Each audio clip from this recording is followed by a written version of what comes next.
So let's start with step 1, which is getting your hosting. There are a lot of different hosting providers out there, but the one I recommend, especially for beginners, is Hostinger. It's fast, affordable, and very easy to use. Hostinger is even officially recommended by WordPress.org as a trusted hosting provider. So if you want to save yourself some money and get the lowest price possible on your hosting, go to this link on screen right here, or click the first link in the video description. Using that link will make sure you're getting the lowest price available.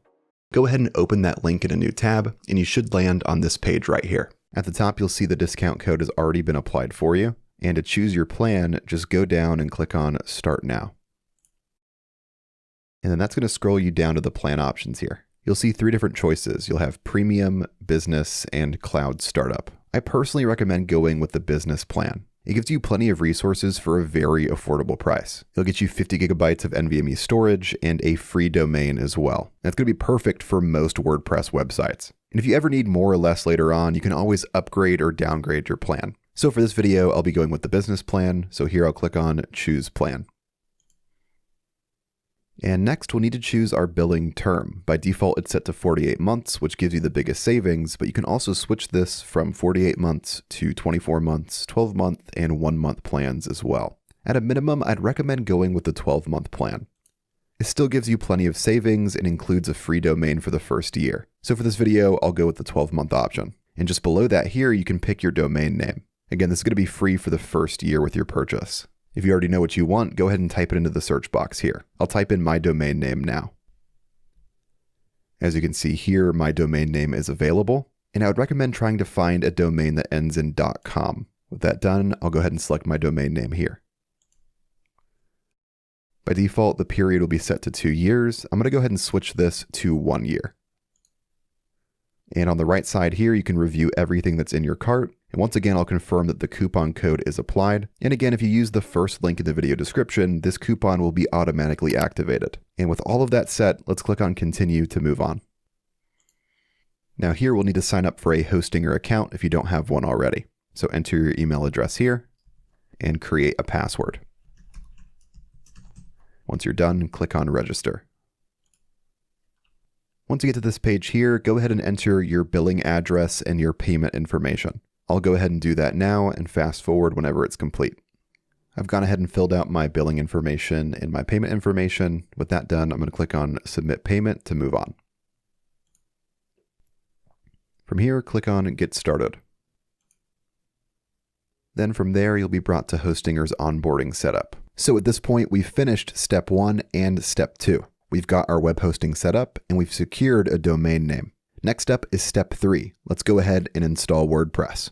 Back here in the Hostinger onboarding setup, the first thing you'll have to select is whether you're creating the website for yourself or someone else. In my case, I'm going to go with myself. Then I'll go to the bottom right and click on Next. I'll be creating a website, so I'll select Create a Website and Next again. You'll see a few different options here. For this video, we'll be using WordPress, so I'll select the WordPress option. Then we'll go to Next again. Then you'll need to confirm the login details for your WordPress admin account. By default, this will just be the information you used for your Hostinger account. I'm okay with leaving this as default, so I'll go to the bottom right and click on Next. From here, click on Create Blank Site. And if you typed in your domain name earlier, you should see it pop up right here. I'll select my domain name here, and then go to the bottom right and click on Next. And here you'll need to register your domain. Start by selecting your country and whether this is a personal domain or going to be used for a company or organization. In my case, this is just a personal domain. With these options selected, I'll click on Next Step. And here, just confirm your contact details. And this should all be autofilled using the billing information from earlier. Go ahead and confirm your information here, then go down and click on Finish Registration. It's going to register your domain.